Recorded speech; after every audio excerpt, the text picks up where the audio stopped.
Hello, hello, I'm Brian Goulet, co-founder of GouletPens.com, and I'm here for the 31st episode of Goulet Q&A. You lucked out last week because I had so many great questions, I could not help myself but to shoot essentially 2 videos and publish them in 1 week. Now, I really could have broken it up and done half last week and half this week or whatever, but I'm kind of glad I didn't because I ended up getting just a ton of questions this week. So last week I covered using your fountain pens at work. It was great, had a lot of awesome questions, good feedback on it. Awesome, wonderful. This week I've gone back to an open forum, so I was just kind of taking any questions that you had for me. So just to cover some other stuff. First, this weekend is Rachel's 30th birthday. Rachel is my wife. We run this business together. And I had my 30th birthday a week and a half ago or so. So our birthdays are really close together. So it just so happens that every year I get to make fun of her for 17 days about how she's so young and naive and inexperienced, and she makes fun of me for being so out of touch and past my prime and so on. It's just a funny thing that we do. But this year, because we're crossing over into 30, it's just that much more exaggerated. So we're having fun with that, and we'll be celebrating that with our family this weekend. We also are going to be doing something pretty exciting. There's this event up in New York City in October called Business Gets Personal, and it's an event hosted by Seth Godin, Dave Ramsey, and Gary Vaynerchuk, which are like pretty much 3 of the most influential business figures, writers, authors, whatever you want to call it, to the way that Goulet does stuff. So it's like, okay, how could we not go to this event? So we signed up, we're going, Rachel and I are going to this thing. It's going to be pretty epic. So we're going to get to meet these 3 extremely influential people. We're going to have a meet and greet, and like actually I'm going to get to shake their hands and tell them all that they've done for us. I mean, I wouldn't be doing videos right now if it wasn't for Gary Vee and his book Crush It. You know, Seth Godin, his book The Dip, and Tribes have been super influential. Linchpin, you know, Purple Cow. And then Dave Ramsey, gosh, Entree Leadership, all his stuff. You know, we're doing disc profiles, personality profiles at work here. We're doing a service week, you know, for our team. We've got life insurance and long-term disability insurance for our team. We hosted Financial Peace University for everybody in our team here about 6 months ago.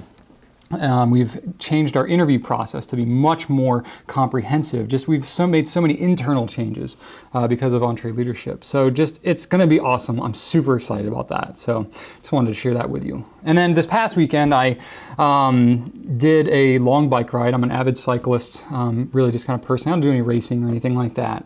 But for the last year, really been biking a lot, mainly for weight loss initially. I lost about 60 pounds doing it.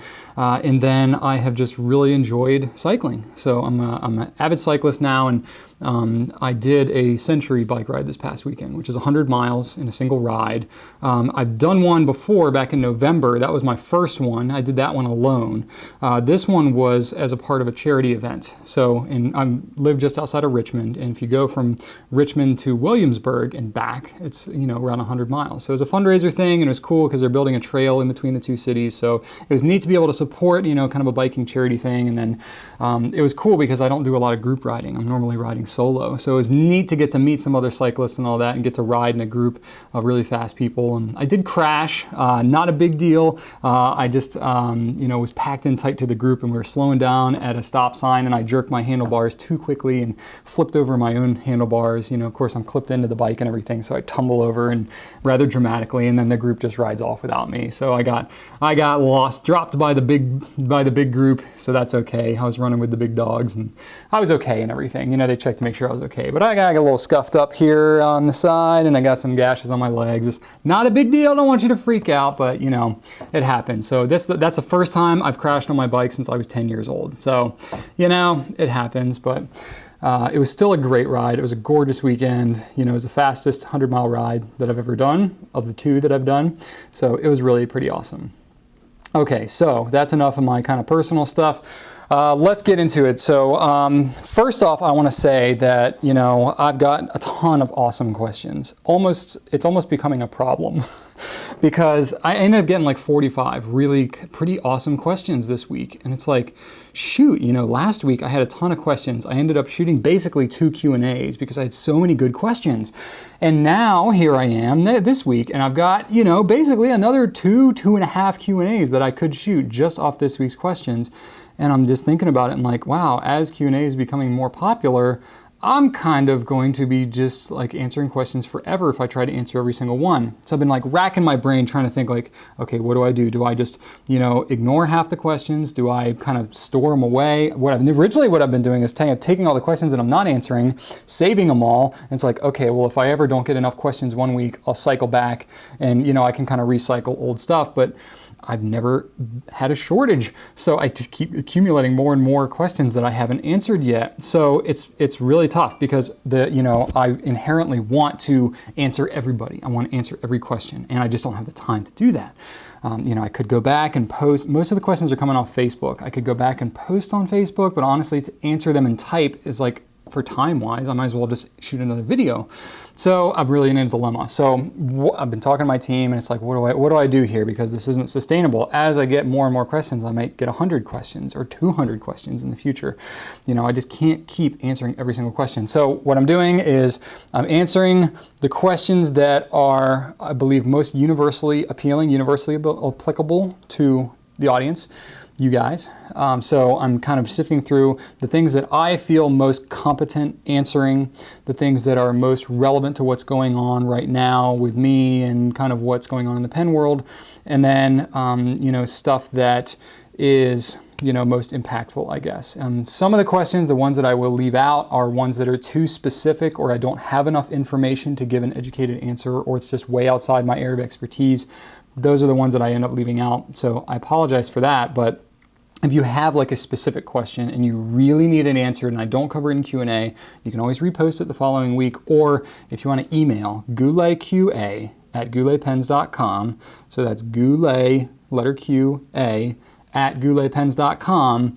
Then I or somebody on my team will answer that question specifically for you and have a little back and forth. So if it's the kind of thing like if you feel like I'm underserving you and by not answering your question, I don't want that to happen.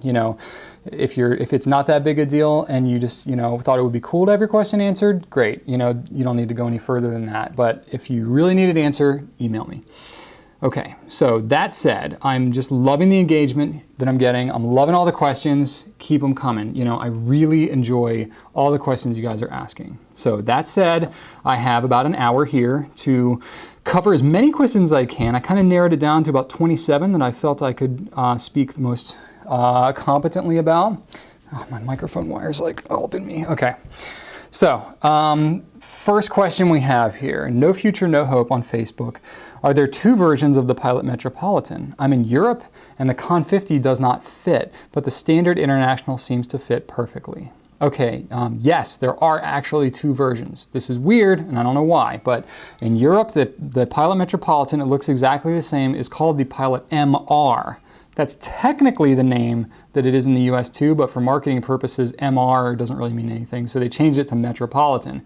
However, in Europe, they are shipping the pen with a standard international cartridge converter capability on the pen, as opposed to the ones in the US are coming with the proprietary Pilot Namiki cartridge converter. So I don't know why they're doing it differently. I'm sure there's reasons for it. I'm not Pilot, so I can't really speak as to why they chose to do it differently across the world, but that's what they've done. So if you're getting your Metropolitan from Europe, you're going to need standard international cartridges and converters, not the Pilot Namiki ones. So the Con 50, that's a Pilot Namiki proprietary one that would work on a US-based Pilot Metropolitan, but not the MR in Europe.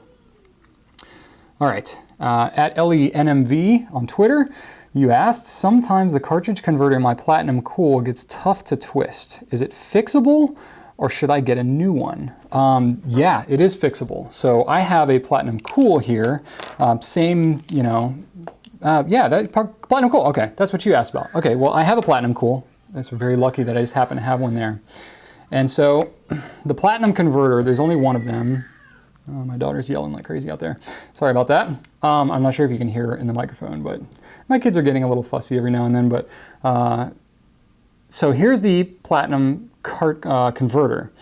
And it's kind of expensive. So, you know, I think it's, what, $8 or $9, something like that. So you don't want to just throw this thing out if you can fix it. So if this thing gets stiff, it does happen because it's a single seal. It's not a double wall seal. So it does come greased up a little bit, but the grease will wear away over time. So, and that's what's happening. You're getting friction from that seal because the grease has worn its way off. So what you can do is you can grip the top of this thing and you can actually unscrew this metal part, okay? And then you can pull this apart and you can get into here. You can use a Q-tip to kind of clean it out if you want to, you know, thoroughly clean it. But then you can take a little bit of silicone grease.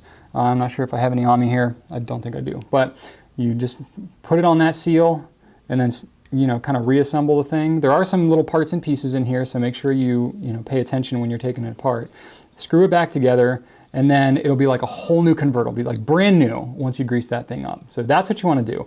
If you want to watch, I have an oldie but goodie video from November 28th of 2010 that's called Cleaning Ink Behind the Converter Piston Seal. That's kind of a mouthful, but you know, I basically cover the same thing. It was on a standard international converter, but it's the exact same concept. I show that in that video, so check that out. At Ethosophical, Twitter, how nervous should I be about keeping ink bottles out? How long before ink starts to fade? Tips on displaying. Okay, so yeah, so basically, you know, ink bottles, some of them are really pretty and you want to keep them out and display them. I get that. However, inks are dye-based, and if you expose them to a lot of UV light, eventually they will break down over time. It's kind of this paradox that you get into. You have these beautiful ink bottles that you want to display, but the act of displaying them will technically degrade the ink over time. So technically speaking, yes, it's better to keep your bottle out of sight. You want to keep it, you know, even fluorescent lights with UV lighting, you know, you especially want to keep it out of direct sunlight. That's the harshest, but even lights like I've got here really are not perfect if you're trying to maintain like absolute integrity of these inks over a long period of time. I can't really say how long that is because it's going to depend on the ink, it's going to depend on the lighting and the situation. There's too many variables there for me to say. The blues and some reds and stuff tend to be a little more sensitive than other dyes, generally speaking, but I'm no chemist, so I can't really say affirmatively. I personally haven't really experienced dramatic changes with ink bottles that I've had left out, but you know, that said, if you want to play it safe, it's better to keep it in the box that it comes in, or in a drawer or a cabinet or something like that, where it's not in light all the time. But if it's an ink that you regularly use and you know you're going to be using up that bottle within a year or so, I guess I would say, you know, you can keep it out and not really worry about it too bad, as long as you're not like storing it on a windowsill or something where it's getting harsh sunlight all day long. That's just kind of my thing. But if you have a collection of 80 ink bottles and you are trying to store them for years and years and years, you're not going to want to keep those out. You're going to want to tuck them away. All right. Michael K on Facebook. Brian, what should you do with your fountain pen inks during the summertime when it gets extremely hot? Should I put them in the refrigerator or keep them out? That's interesting. I've never had anybody ask me about putting ink in the refrigerator before. So congratulations, Michael, you are the first. You know, generally speaking, it's best to store your ink at room temperature or maybe a little bit cooler. You want to keep it out of direct sunlight, not just for UV sake, but you know, the hotter it is, the more the ink will degrade over time. The fridge might be a little overkill. I can't really think necessarily of negative of keeping it in the fridge other than people might think it's food. So you definitely want to make sure that you're aware of where it's being stored and who might be grabbing it. And so, you know, that's an excellent question. I would say if you're in an environment like a desert type environment where it's really hot inside your house, like 90 degrees or more, maybe you want to keep it in the fridge. It couldn't really hurt it any more than keeping it in a really hot environment. So use your own judgment on that, but I don't know that it's necessarily common practice for people to keep their ink in the fridge. Marco R on Facebook, do you find that manufacturers' pens work best when used with the manufacturer's own inks? Pilot Namiki pen with Pilot ink, for example. I have a Platinum 3776 and have found it loves platinum inks, but when I use Noodles or Pilot ink, the pen writes very dry and doesn't start as soon as the nib hits the paper. So yeah, if you listen to what most of the pen companies will say, they'll tell you that you should always use their ink in their pens. Sure, okay, I get that. You know, from a marketing standpoint, they want you to use their ink because they want to sell their ink in their pens. I get that. From a warranty standpoint, okay, it makes sense too, because who knows what you could theoretically be putting in your pen if you're not putting their ink that they've tested on their pens. Okay, I get that too. But some companies take it a little too far and say, you know, that only one ink should be used in that type of pen and so on. I'm not going to call any company out specifically for that, but there's a couple of them that are rather ridiculous in their approach and the way that they go about saying it, like almost like your pen's going to explode if you put another brand's ink in it. That's not the case. And a lot of people blow that way out of proportion. You know, there are very few inks that will actually have a true negative effect on any pen. And oftentimes it's usually like a vintage pen with some unknown materials and stuff like that, and rubber sacks or sacks made out of some weird material that, you know, reacts with certain types of inks. But generally speaking, you can pretty much use most any modern fountain pen ink in any modern fountain pen. So as far as how well it'll work, well, that might vary a little bit. You know, you mentioned that, you know, Noodles or Pilot ink is not working. You know, okay, so Noodles ink is hard to lump into one category and to generalize the whole brand, because the properties of Noodles ink is wildly, like all over the place.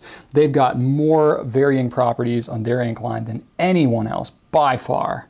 But Pilot, their ink is usually pretty trouble-free, so I don't know exactly what's going on there. You may have something else. I would try cleaning your pen out really thoroughly, maybe investigating something else. But you know, if the platinum ink is working well in your pen, then maybe you just stick with platinum. You know, unless you're really finding that the color is not to your liking or something like that. I say, you know, if it ain't broke, don't fix it. But I would say, generally speaking, you know, there are definitely some ink and pen combinations that might play nicer with each other than others, and certainly the ink in a pen can change the flow and stuff like that. But generally speaking, it's not so exclusive that most pens will only work well with their brand ink. Most pen will work well with their brand ink. I think that's what I said. And other brands of ink won't work well. That's not really the case. I think what you're seeing is actually more the exception than the rule. Okay, Francisco H on Facebook, he had a cool question. Okay, let's say you're quitting your job, hypothetically speaking, and you storm into your boss's office armed with a bottle of ink. What ink would you throw on his white shirt? Well, I've never honestly had a real job. So I can't really say what that would feel like, but I can imagine, okay? For me, honestly, I can't really think of any other choice. And I'm gonna give you 1 second to think, what would I probably say here? I think a lot of you will know, who've been in the fountain pen world a little bit, what would be like the perfect choice to throw. And that would have to be Noodler's Bay State Blue. Okay, so yeah, there's a lot of other great ink choices, and there's certainly more permanent ones that I could go with, but the Bay State Blue is just so vibrant. I can just, and you know, I'm a fan of blue anyway, so I could just really see that having an amazing impact. So that would have to be it. And normally I would say the 4.5 ounce bottle, because it's a huge volume of ink, but see, the neck on that bottle is a little thinner, and I think if you were doing a throw, that you actually wouldn't get as much ink out in a single throw with a 4.5 ounce bottle of Noodlers as you would with the 3 ounce, because the 3 ounce is going to have that wider mouth. So I think the 3 ounce would actually work better if it was to be like a throw and run kind of situation, which I'm imagining it would be. If it was a pouring type situation, like pouring it over his head, like if I really wanted to go that route, then I would go with the 4.5 ounce. But I can't imagine if you were in a pouring situation that you would get very far before your boss would get really upset and maybe take a swing at you while you're exposing your torso area. You know, I took karate as a kid, so I know you're supposed to, like, you know, protect your torso. Such a random question, I know. I'm really having fun with it. Anyway, thanks Francisco for that one. That was fun.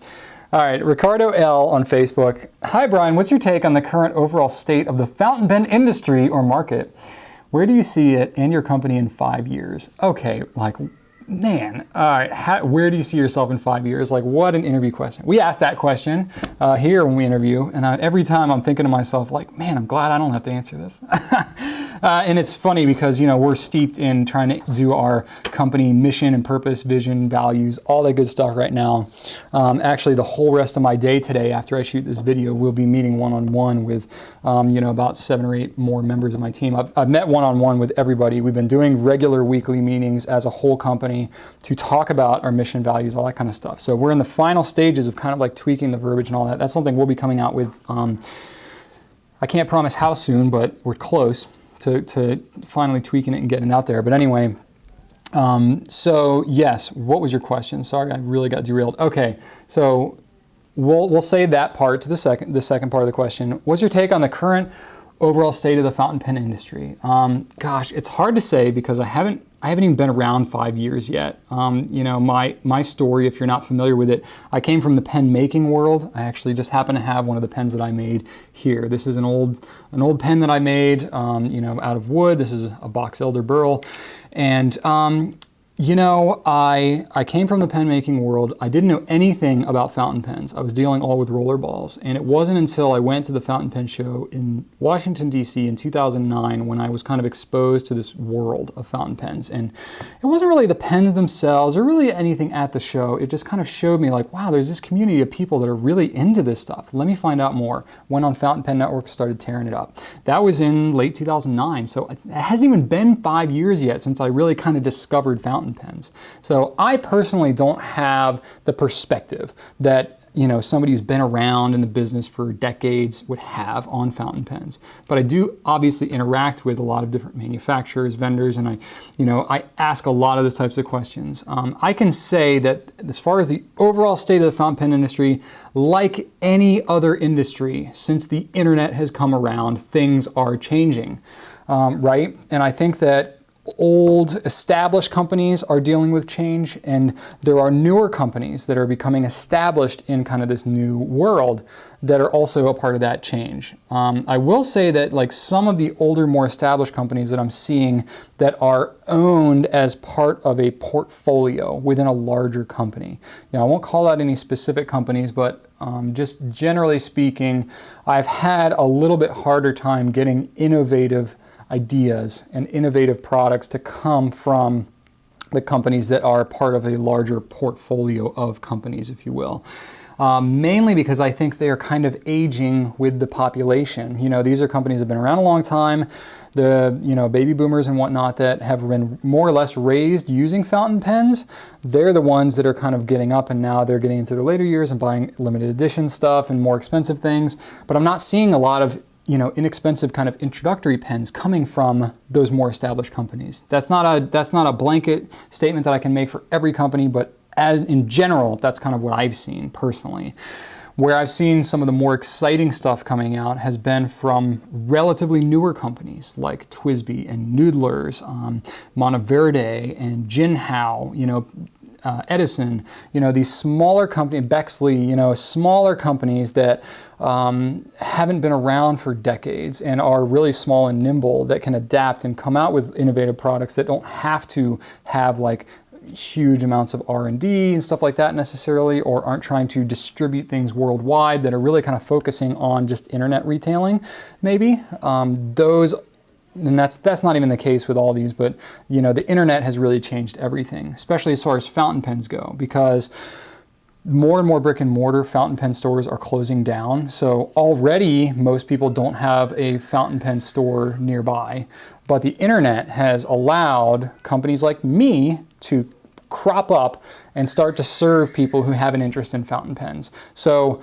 I would say probably fountain pens were more on the decline, mid-90s, late 90s or so. But since the early 2000s and late 2000 decade, there's really been a big rise on that. And now I know I personally have benefited a great deal from the technological, aspects of the internet and what that has been able to do for shooting videos exactly like this and reaching audiences that normally I would never reach in a physical brick and mortar type situation. So that's kind of where I see it. And I think that the companies that are starting to recognize that shift are really starting to get on board and come out with some cooler stuff.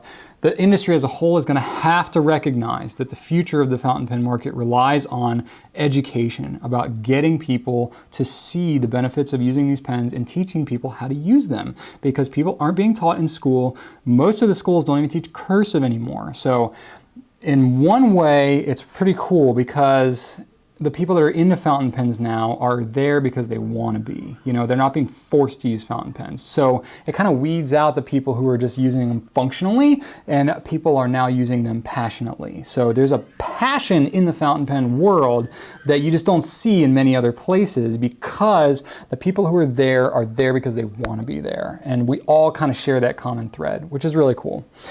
Now, as far as where do I see it in my company in 5 years. I don't know what's going to happen in the market in 5 years. I know that I'm going to continue to try to do everything I can to innovate in the next 5 years. I will say, you know, in the early years of the Goulet Pen Company, we saw pretty explosive growth. We've still had some pretty rapid growth in recent years. It has been slowing down a little bit because, you know, we got most of the major brands at this point. There are some brands that we still don't have. I won't call any of them out specifically, but there are still some companies that could benefit a great deal from selling online that still don't feel that they want to do that, or that it's in alignment with their company's, you know, brand or whatever. And that's kind of sad for me because I'm online only, and I know that I could serve their company well by carrying it like the way that I do, but they just have this stigma about carrying stuff online. And I get that because there are a lot of discounters and stuff like that that go on, you know, and so, you know, that's just something that I have to kind of wait out and see if they will change their tune in that respect. I know that Lamy did not used to do a lot of online retailing, neither did Pilot. And we have become, you know, kind of a proof of concept for them that, you know, online retailing can be done in an ethical way and be done in a way that represents a brand well and isn't just trying to push as many pens out the door at the cheapest price possible, because that's kind of the way that some people view it. Not everybody, but some people on the internet. And a lot of people use their websites to kind of hide behind the company and, you know, depersonalize it, which is the complete opposite of what you need to be doing. The whole benefit of the internet is that you get to share more about yourself. And like right now, I'm sitting here talking to a camera, but really I'm talking to you.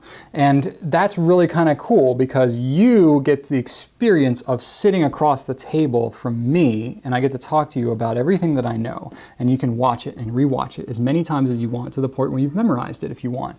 And you can share it with other people. And that's something that wasn't possible, you know, even it was possible 5 years ago, but 10 years ago, that was really almost impossible to do. So now it's just amazing that it can be done that way. And I plan to really utilize that to the utmost potential. So I can see doing more video type stuff. I'm developing other people on the Goulet team to help me more from a customer service, social media kind of standpoint. You know, Tyler's my photographer. Alex does a lot of our engagement on Twitter and Facebook and Instagram. She's Pinterest. She's crushing all those. And we're going to be working more with her to kind of groom her into that full time. And so there's going to be a lot of opportunities. We've got a new photographer, videographer, Sarah, starting on Monday, actually. And we're super excited about her. So we got a lot. I'm really trying to build up, you know, that aspect of things, because I've seen that it's been so beneficial to you as maybe just a fan or as a customer, but it's really just that. And this is all in alignment with, you know, Gary V's stuff and, you know, Seth Godin and Dave Ramsey, all of them that I mentioned earlier in the podcast. Well, it's kind of his podcast, but earlier in the Q&A, that this is the direction that I've chosen to go, and I will continue to go more in that direction. As far as like how big our company will be or whatever, you know, I really can't predict that. I don't have any specific goals as far as like sales or number of employees or anything like that, but, you know, really it's all about serving people. And if we can continue to be relevant and engaging, and if I continue to have information that you feel is worth me sharing, I will continue to share it. So that's where I stand. Man, you get me talking about that stuff, I can talk all day. Okay. Tiffany F on Facebook had 2 questions. First one I love, cake or pie? You must be following us pretty closely, because cake or pie is like kind of become this, popular Goulet internal thing. So it's kind of become a point of debate. I personally feel very strongly about this one, and there's actually a divide among me and my wife about which one's better. I'm a cake man myself. Now, first thing I want to say is, I love pie, and I got no problem with pie, but I just like cake better. You get like a chocolate ganache with like raspberry filling, and like come on, like no pie is better than that. But I mean, some pie's okay, but cake is so much better. But I know that most people don't feel that way. Believe me, we've actually taken polls around the office here, and it's about 40% cake, 60% pie around the Goulet office. And that really disappoints me, because there was a time when it was really split. It was literally split by like one person in the pie direction. Since we've hired some more folks, they tend to be more pie, and it's like, kind of disappointing for me. But you know what? That's okay. We're all human. No one's perfect. But your second question, what's your opinion on Diamine Oxblood ink? So yeah, Oxblood is a very popular ink. Deep brownish red. I love it. Personally, it's not my favorite red. I like it a lot. We haven't had it much recently, because I think I answered this question a couple Q&As ago, but basically there's been a lot of drama with breakages and stuff like that in transit, both from the UK to our distributor, from the distributor to us in a couple of different instances. So we've been out of Oxblood for a couple months. We have it back in now, I think. Shoot, I should have checked that. I'm pretty sure we do. Yeah, we should. But anyway, I like that color a lot. The one that I like a little bit better is Red Dragon. I don't know, it's not as dark, doesn't have as much brown to it as Oxblood does. They're both great colors though. Matador 2 is right in there as well. So those are all kind of good substitutions for each other, but Red Dragon for me is my favorite, because it's kind of a purer, a little punchier red than Oxblood. But whatever, it's just a preference thing. Berk F on Facebook said, can you give any advice on a very wet ink to use in a very dry pen other than Iroshizuku? Yeah, sure. So Iroshizuku is a good option. The Noodler's Eel series, so black eel, blue eel, turquoise eel or eel turquoise, whatever you want to call it. Those are all lubricated inks. Same with the Polar, and also the fast drying, the Bernanke inks tend to write pretty wet, but I don't know that they're particularly lubricated. I think it's just a property of the fast drying thing, but the Eel and the Polar ones are both specifically kind of lubricated inks. The Monteverde inks as well are lubricated. They have this thing like, they call it ITF technology or whatever, but it's basically lubrication.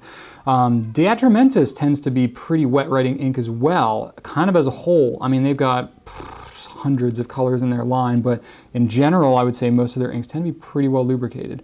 And then there's random like Noodler's Diamine colors and stuff that write pretty wet. Noodler's Kung De Chang, I know, writes pretty wet. And there's several others that are pretty wet. Noodler's Apache Sunset, that one's pretty wet. So there's a lot of good ones there to check out. Edgar H. Facebook said, hi Brian, I want to know which is the smoothest nib you've ever used in your life? Okay, wow. That's a pretty epic question that you have there, Edgar. So I had to really think about this one. And it's really kind of not even fair necessarily, because the size of the nib really makes a big difference as far as how smooth it is. So if you were to ask me, like, what's the smoothest fine nib you've ever used in your life, it might be a different answer. But the smoothest nib that I've ever used, just out of the box, because, and I'm not talking like grinding it, not grinding it, but like smoothing it myself and stuff like that, because that's kind of cheating, but if you're talking about like who makes the smoothest nib I've ever used, it would have to be the broad 14 karat Lamy nib. You can get those really only on a couple of pens these days. It used to come on some more. They used to have a CP1 that had it, several studios. The Dialogue 3. Now there's only two studios, the Platinum Gray and the Palladium, and the Dialogue 3, which we don't carry here at Goulet anymore. We used to. But the Platinum Gray and the Palladium Studio do have that nib available on them. It's a super wet, super broad nib, but it is so smooth. It's almost too smooth for me, and that says a lot because I love smooth nibs, but it is just slippery smooth. and it has a little bit of give to it as well. It's a little springy, which smooths it out even more. So that nib, like, I wish that Lamy made that gold nib on other pens. I really do. I think that people would love it, but they never sold those nibs separately through any retailers that I'm aware. Not since I've been carrying Lamy in the last 3.5 years, but they don't even offer it separately through Lamy USA anymore. Lamy USA recently kind of underwent some ownership change, and they've since discontinued the offer of the 14 karat Lamy nibs separate. So that's kind of disappointing. So I think the cost of gold is just prohibitive now. They're not seeing that as something they want to really thrive and continue on doing. But that nib, that would have to be the one. That would take the cake. And I've got that nib on the limited edition Pilot Studio that I got a couple of years ago. Erin W on Facebook. Hey Brian, I love writing with my Pilot Metropolitan. It's so smooth. I usually have it filled with Noodles 54th Massachusetts. The only thing is I feel like it writes just a little too wet. This may just be a result of it being a medium nib or the ink that I'm using. Before I break it down and shell out for the sweet fine nib version, is there any way, before I is there any way to customize or adjust the nib and feed to control the flow of ink? Kind of like with the Noodler's nib creepers. Thanks. Okay, Erin. Yeah, I think part of it's probably the ink. 54th can be a little bit wetter in some pens, which can be great if that's what you're going for. I think if you use that ink in a fine nib, that would be exactly what you want. Let me just say that first of all, because that fine nib is pretty glorious. As far as your flow, there's really not a lot you can do to change the flow of that ink. So really, it's not like the Noodler's pen. The Noodler's pens have an ebonite feed. They're friction fit in there, and you can kind of tweak and adjust, pulling them in and out to not change the flow drastically, but to adjust it to flow properly. So that's kind of tough because most fountain pens don't have the ability to do that. Most of them you can't adjust really anything. Sometimes if you want, you can make a nib write a little bit wetter by kind of springing, like overflexing the tines a bit very carefully and intentionally. You can do that. It will kind of open up the tines and allow an increased flow, but decreasing the flow is really kind of a different deal. And that's something that I don't even really feel confident doing myself. It's the kind of thing that you need to have someone do custom work on, which is not worth it for a $15 pen. So personally, I think you could either change the ink or get a new pen. That would be my recommendation. A new fine nib pen, that is. Kevin L on Facebook. Here's an unusual question for you to ponder. Does the quality or brand of a converter affect the viscosity of the ink? Compare and contrast. The time is yours. Okay, Kevin, I'm up for the challenge. Viscosity is defined as the state of being thick, sticky, and semi-fluid in consistency due to internal friction. So I don't really think that the converter is going to affect the thickness of the ink, but it could affect the flow. So what happens when you have a fountain pen? You have an interchange of air that's coming into the pen and ink that's going out of the pen. The design of the converter can affect that air-ink interchange. That is really more of the impact than it is about the viscosity of the ink itself. Now, some inks might flow a little bit differently. That will affect the air-ink interchange a little bit. But as far as, I think the root of what you're getting to is, are there maybe different converters that you can get to affect the flow? Not really, because most fountain pens will use just one type of converter, and it's either going to be a standard international, which pretty much all the standard international converters are made by Schmidt in Germany. Maybe they'll be made by some other company, like Jinhao has a standard international one that's obviously not Schmidt in Germany.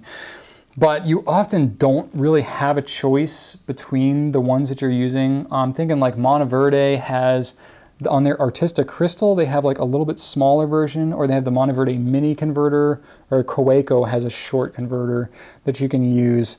And yes, those are all standard international. So theoretically, you could swap those out on most of your pens. But if you got another pen, like a Platinum pen, it's only going to take a Platinum converter. Platinum's the only one that makes them. Pilot, same deal. Now, Pilot does make several different types of converters, so you could swap those. Lamy has a Z24 and the Z26. They're really the same thing, pretty much, internally. So generally, you don't have a lot of options for swapping in and out. And then, you could say, well, like, oh, the Lamy converters work so much better. Well, you're using it only on a Lamy pen. So really, then you're comparing pens to each other, not just converters, if you're trying to compare different brands of converters, really, because since they don't interchange on many pen brands, it's hard to really compare like that. But yes, the design of the converter does make a difference. One way that you definitely know that's true is because Pilot and their Con 50 converter used to just be kind of an empty converter, and the ink used to kind of hang up in the back of that converter because of the design, of the good kind of step design inside that converter. They've since put in a little metal agitator to help keep the ink from hanging up in the back of that. So that's a change that they made to the design of the converter to affect the flow of the ink. So it can make a difference. Okay, Intl E on Facebook. I think that's your name. It says INTLE. International? Is that an abbreviation? I don't know. I'm sorry. I'm having a hard time deciphering your name. But anyway, you have a good question. So you say, I have a question. What pen and ink do you use when signing things you consider important, like a contract, a marriage or birth certificate for your children, etc.? Well, first off, my kids' birth certificates didn't actually have an actual signature. It was like a digital thing. So I didn't have anything there.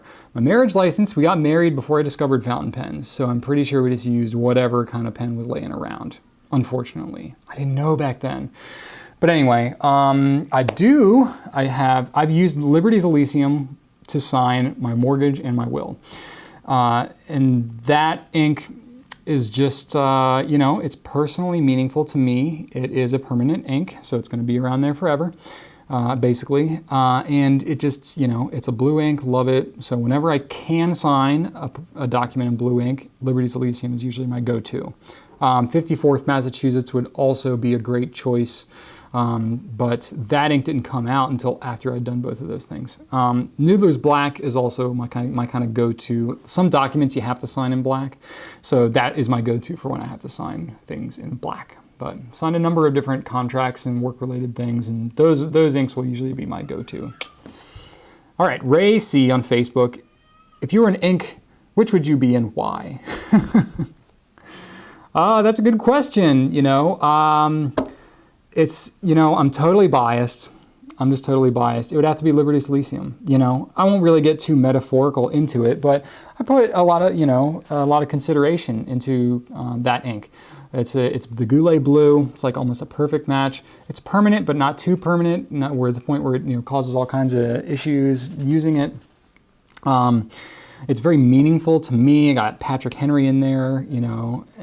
I'm from around where Patrick Henry was born, and Virginia history and all that's lumped in there, and also there's some Connecticut history, which my family's from Connecticut. I'm not, but my parents are, and so this is very meaningful, and it's the great color. And I just so happen to wear this shade of blue today, too. I just can't help myself. So that would be the ink.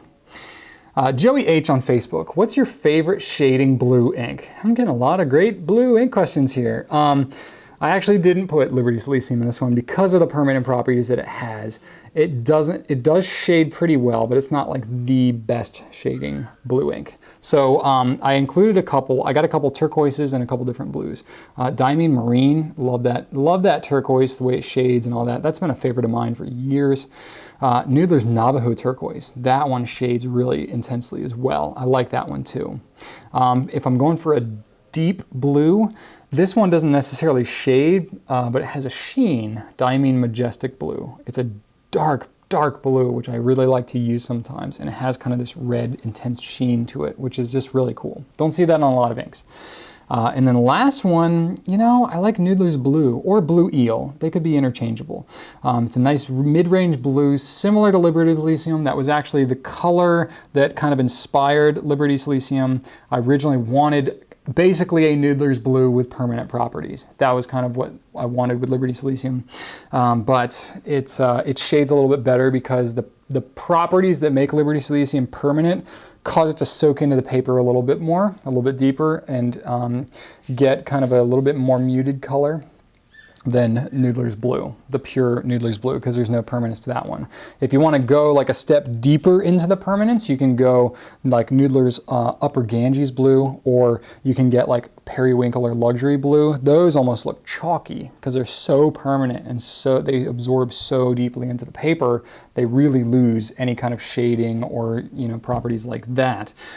So that's kind of the spectrum you're dealing with, especially just in the blue range really is where it shows the most. But going more permanent, you lose that vibrancy and shading characteristics. Virgil V on Facebook, is there any risk involved in returning ink from a pen to a bottle after you've already used the pen and ink for some time? I usually do this when I can't wait for the current ink to get used up and I want to use a different one. Oh, I so know where you're coming from because I'm a serial ink sampler. I love to change out the colors. As my ink collection as my pen collection has expanded, I'm doing that less and less with pens like, you know, I've got a custom 823 here. Large volume of ink, kind of a pain to clean out a little bit, you know, if I'm changing inks every couple days. So ones like this that are larger and have greater ink capacities, I will usually leave them with the same ink in it for kind of a more extended period of time. But cartridge converter pens, oh man, I'll change them all the time. If I am kind of intentionally sampling inks, I will usually only fill enough to get a little, maybe a little bit into the converter, but I will not fill the thing all the way just because I know I'm not going to use it all. But that said, there are definitely times where I will use it and want to dump it back. It's really kind of a preference thing. If you want to be an ink purist, then you should not do that because you have dust, paper fibers, you know, stuff like that. You know, even if you're touching it, you know, hand oil and stuff like that can kind of mix in, get in your feed and all that. And if you're dumping it back into your bottle, all that crud that's building up in the nib of your pen and in the feed and all that, you're just flushing all that back out right into that bottle. And it's not going to be a big deal if you do that a few times here and there, but if you are habitually doing that and you have a large, you know, 50 ml or larger bottle of ink and you're continually dumping ink back into that pen time after time after time, you can only imagine the amount of fibers and crud that are being dumped back in there. So as you get whittled down into the bottom of that bottle, it's going to change the properties of it a little bit, you know? So you just want to be a little conscious of that. Honestly, it's probably not anything you would even notice because by the time you get to that point, you get to the end of your bottle, it's going to be so long since you used the original, you know, opening of the bottle that you're probably not even going to notice the difference. But if you want to be a purist, you probably shouldn't do that. If you have a really large bottle of ink, like a Noodles 4.5 ounce or something really big like that, what would be really cool is you just use that and decant it into a smaller vial or a smaller bottle of ink. Fill from that. Then if you're dumping back in, you're only contaminating this tiny little volume. And then you're keeping your big bottle more pure, if you will. And then you can just kind of dump and refill from your smaller vial. That's a neat trick to do if you want to keep the purity of your ink intact. Eddie R on Facebook, do you guys offer any kind of military discount? And if not, do you have any plans to implement anything in the future? Maybe even something small like free shipping. Well, right now we've actually got a free shipping deal on anything over 75 through the end of May of 2014. So it's rare that we do anything like that because I'm not big into discounts and promotions personally. It's kind of a philosophical thing, if you will. It just kind of clouds my own judgment about business decisions I make. But you know, I totally get you. I almost went into the military. I had an Army scholarship in college and almost went. You know, I met Rachel really early in life. Had we not met as early as we would, guarantee you I would have been an Army officer. But decided I didn't want that life for myself. Nothing but respect for those that do that. I got a lot of friends in the military. It's a huge sacrifice to be made for sure. It just wasn't my calling. That was a hard thing to decipher too. That said, I still went to college at Virginia Tech. I did the Corps of Cadets. So I went through a whole military program voluntarily just because I wanted the structure and the discipline, and I still wanted that lifestyle, that experience while I was in college. So that said, I have a lot of friends that have served overseas. Just about everybody I know from college went into one of the branches of the armed forces. So I got mad respect. So the one thing we have been doing for a while is free shipping to all APO addresses. So anybody who's serving overseas on base, we'll do free shipping there, no matter what size order. It's hard to implement anything more than that with the technical limitations we have on our website right now. If you're just, military service, there's no really way for me to kind of like know that or verify that through my site right now. If you contact us, we'll try and work something out for you. I'll have to think about that more, about what there might be able to do. But you can always email orders@gouletpens.com, and we will, be considerate of that. So, Brian H. on Facebook, you said, I tend to get ink on my nib quite often. When I try to clean it off, more gets on the nib. Is there any easy way to clean it off? Aha! What you are experiencing is something called nib creep. Nib creep is basically when you have ink that is coming up through the slit on your nib and it's getting onto the surface of the nib. It happens a lot on a lot of different pens with a lot of different ink. And the thing is, you try to wipe it off and more comes back, because as you're wiping it off, you're literally wicking more ink out of it. And even if you do wipe it off and it looks clean, chances are it's gonna come right back in a little bit. It has to do with the lubrication of the ink, the design of the pen, and the fact that in order to get the ink to flow really well down through it, they have to put lubricant in there. And you're gonna see this more often with heavily saturated colors. The more dye that is put into the ink, dye is drier than water, so it has to be lubricated to still flow properly through the pen. This isn't something that's like advertised or standardized with any of the inks out there, and usually you won't have any indication about how lubricated something is. Noodlers might have an indication of like the eel series, what they'll call it. Monteverde advertises theirs as lubricated. A couple others might here and there call it lubricated, but pretty much nobody else does say anything about their lubrication properties. So it's going to seem random and hit or miss, because somewhat it is. Some pens will do it more than others, but some inks will definitely do it more than others, and some pen ink combinations will just do it worse than others. But honestly, the easiest thing that I've found is to get over it. I hate to be so blunt like that, but it's something that it's going to drive you crazy, and you're going to limit yourself to a lot of great ink and pen combinations if you're super particular about it. It's not hurting anything on the pen. It's really just an aesthetic thing. If your preference is that you don't want that aesthetic, I totally get that, but you're going to be hunting around for a while to try and find the right combination of stuff, because I would say that probably most pens will do it to some degree with most inks. So good luck with that.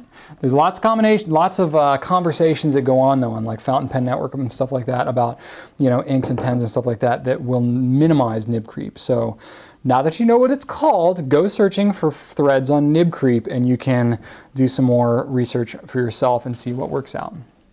But whatever combination of ink and pens you have, just try mixing them around and trying them out and see what was to your liking. All right. Sorry, I got to take a sip of water here. I've been talking a lot. Take a sip of coffee or something yourself. Tea.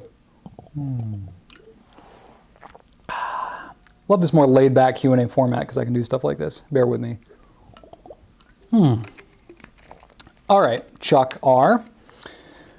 How about what is a standard international cartridge? In my limited experience, Lamy has their own cartridges, ditto with Schaefer and Parker. You're right, Pilot has their own, Platinum has their own.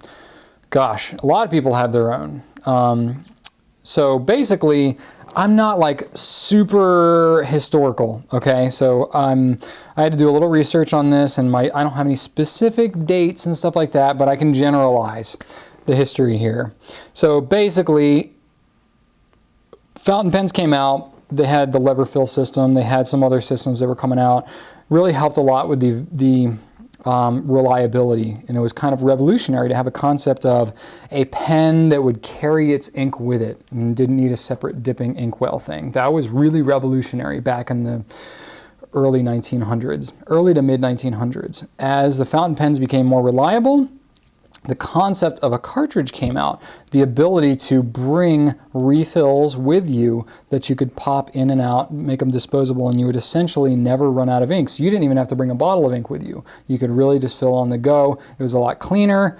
Great concept, right? Well, individual companies were developing these things and kind of, they developed their own cartridges. So, the companies you mentioned like Schaefer, Parker, Waterman, they were all coming out with their own cartridges. So somewhere in the mid 1900s, 50s maybe, I don't know. But somewhere around there, companies kind of got together and said, hey, look, why don't we come up with some kind of standard for these things, and we can make pens that will use them interchangeably. That way we can have standardized cartridges and people aren't driving themselves crazy. So some companies latched onto that, some did not. There are a bunch. If you look at, we have a cartridge converter guide on gouletpens.com under, where is it? Let me look it up. Give me a second. Under the Fountain of Knowledge, okay, that tab, cartridge converter guide, right there under Fountain Pen 101. Check that out, and you'll see that we don't have everything on there. It's not a comprehensive, all-inclusive thing, but at least the pens that we carry that we know are very confident about what they fit, we include those on there, so you can see which are standard international, which are proprietary. It just so happens that a lot of the brands we carry are proprietary. Lamy, Pilot, all those. But you've got other ones like Monteverde, Edison, Kaweco, Pelican. Those are all standard international, okay? So that's really kind of it. And then even within standard international, you've got a short one and a long one. The long one's basically about like the volume of two short ones.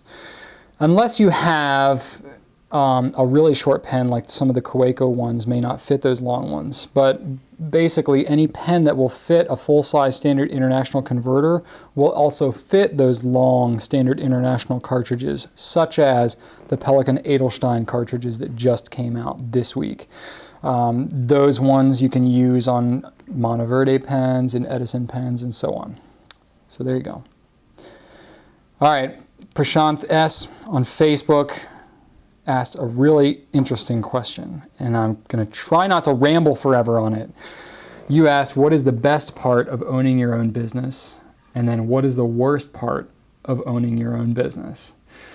Oh boy. Okay. There's so many great things and so many tough things about owning your own business. I probably have a different perspective than some people because I, by most standards, would be considered to be running a successful business. I have run previous versions of this business, such as my pen making days, where it was not successful and that was hard. So the best parts about running a business like that were very different than they are now. I would say, at least at this point in time, what I am enjoying the most about owning my own business, which I do with my wife, by the way, probably the single best part has been the fact that Rachel and I do it together. We are just one of those disgusting couples that we never spend enough time together. We would just, as soon as we started dating back in high school, we could never be around each other enough. And when we always just like went away and just wanted to be together. We didn't want to hang out with anybody. We didn't want to be around our parents or anything. We just wanted to be together. We were like soulmates from the very beginning. It just very, special kind of relationship that we have. We've spent all of our spare time together. We started this business. We've been together for, we've both been full-time in this business now for over 4 years. And we work together at work. We talk about it over dinner. We play with our kids together. We do all our grocery shopping together. We do all of our clothes shopping together. Like we literally do like everything together. and we still never spend enough time with each other. So the fact that we can run our business together and be in alignment and have engaging conversation and common goals and all of that, like that has been the best thing about being able to do our business, is the fact that we can do it together. And that was like the whole reason we wanted to do this. It wasn't because, you know, I had some lofty goals of like, you know, running a business of a certain size, or that I really wanted to be a leader. I mean, all that stuff is true and it's great, and those are all benefits. But originally what got Rachel and I into this business was that we wanted to work together and we wanted to raise our kids in an entrepreneurial family. That was the goal. That was like the one thing, no matter what we did, that's what we wanted to do, and we made it happen. So I guess the feeling of being able to pursue what we felt was our calling. And then it was hard. Oh man, there were some really hard things going on. And I'm seeing now that my battery is going to die soon, but I will continue to talk as long as I can. So I guess this is where I'm gonna have to end it, but that sense of fulfillment and being able to answer the call that I felt, that has been the best thing. And continuing to live that out and getting to do that at a higher and higher level has been awesome. The worst part, I would call it the burden. Okay, this crushing responsibility and duty that I have to grow, expand, provide more and more opportunities, train my team, expand my product lines, serve more and more customers, provide a better and better experience, constantly one-up myself about my own production capabilities and video and knowledge and customer experience and website and all that stuff, constantly one-upping that, not because of my competition necessarily, but because I'm just wired that way, where I set my own standard and I always want to beat it. And that is really hard to keep in check. And it can cause me to burn the candle at 5 ends, to the point where if I don't keep it in check, it could be unhealthy and I could get my priorities out of whack. I think I've done a pretty good job of that because I've kind of been aware of it and been on top of it. But that's the hardest thing, is that life balance. But even still, it's worth it. I'm gonna have to stop there because, gosh, I'm running out of battery life and I'm running out of time. So dang it, I was hoping I could get more questions in, but you know, I'm gonna try to get to as many as I can. Next week's Q&A is gonna be May 23rd, the 32nd one that we've done. It's gonna be Clairefontaine and Rhodia. So I'm gonna go back to a brand theme. Any Clairefontaine Rhodia questions, you know, you can lump Quo Vadis in there too, because it uses Clairefontaine paper and they're all owned by the same kind of parent company. So that's why I'm kind of bunching them together there. But any paper questions you have about Clairefontaine and Rhodia, it's the oldest brand that we've been carrying. That's the first shipment we got on November 17th, 2009 was Clairefontaine Rhodia products with a little bit of Jeroboam in there. But that's what we kind of built this company on. So any questions you've got there, I'd love to hear them. You can leave comments here on YouTube or on Ink Nouveau, or honestly, where most of these questions are coming up these days are on Facebook. So you can look for our Facebook posting when we solicit questions in a couple of days, early next week, about Clairefontaine and Rhodia. But anyway, hope you've had a great Q&A this time. You know, I would love to get your feedback, so let me know what you think. And I hope you have a wonderful, wonderful weekend. And as always, be sure to write on.